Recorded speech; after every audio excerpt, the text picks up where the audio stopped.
It was a quiet evening, and I was getting ready to spend the night at home alone. My older brother, Jake, was also home for the night. He's 20 and I'm 25, so there's not much difference in age, but sometimes it feels like we're from different worlds. As I settled into my room, I heard a knock on the door.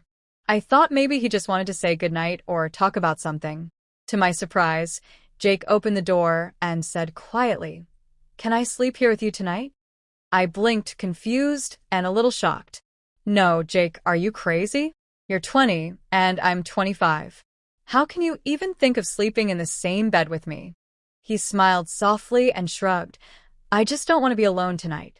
I hesitated but eventually nodded, thinking maybe it was okay for just one night.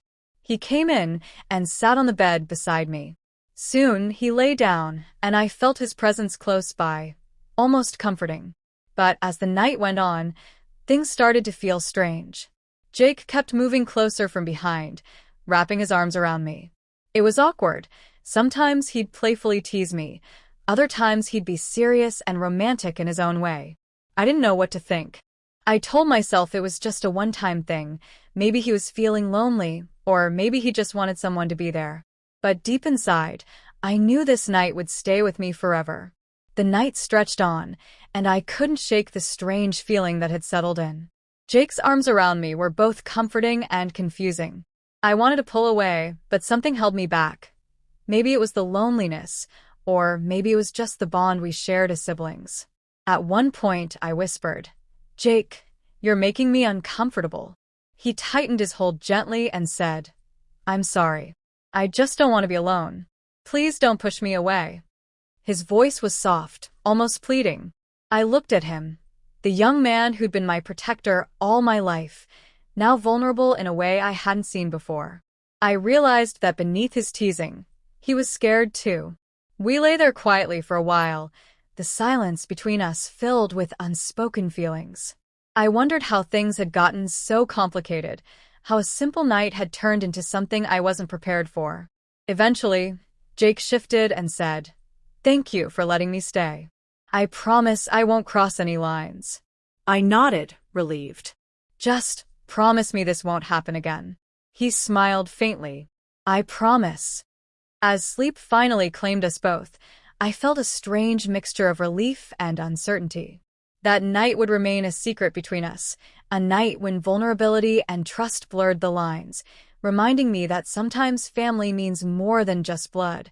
Morning sunlight crept through the curtains, brushing against my face as I slowly opened my eyes. For a moment, I forgot where I was, until I felt the warmth beside me. Jake was still there, lying silently, his back turned now. The room was quiet, but the air was heavy.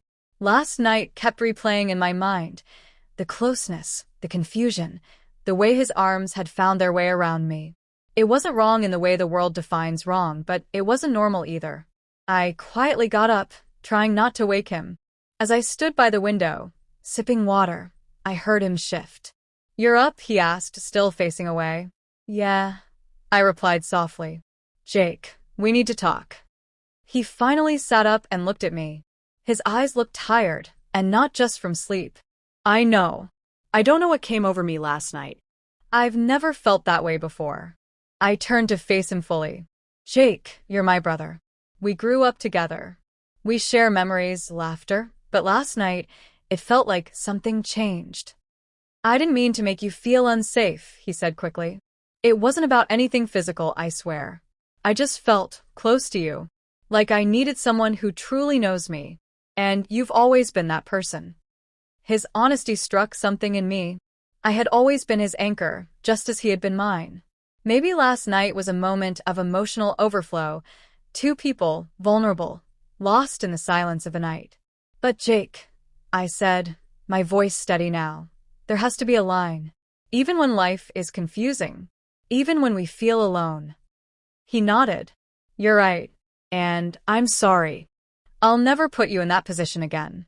We sat there for a while, side by side, not saying much. The sunlight grew brighter, casting long shadows across the floor.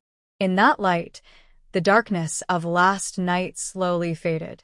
It wasn't forgotten, but it no longer had power over us. That evening, Jake packed a bag and told me he'd be staying with a friend for a few days. I think we both need some space, he said with a sad smile. Maybe that's for the best, I agreed. And just like that, he left, not out of anger, not out of guilt, but with the silent understanding that some moments in life change us forever. Some nights teach us lessons we never saw coming. We never spoke of that night again. But it stayed with me, a memory sealed in silence, a story that never needed to be told. And yet, it shaped who we became. Stronger, wiser, separate, but still connected. Because sometimes, love means knowing when to hold on and when to let go.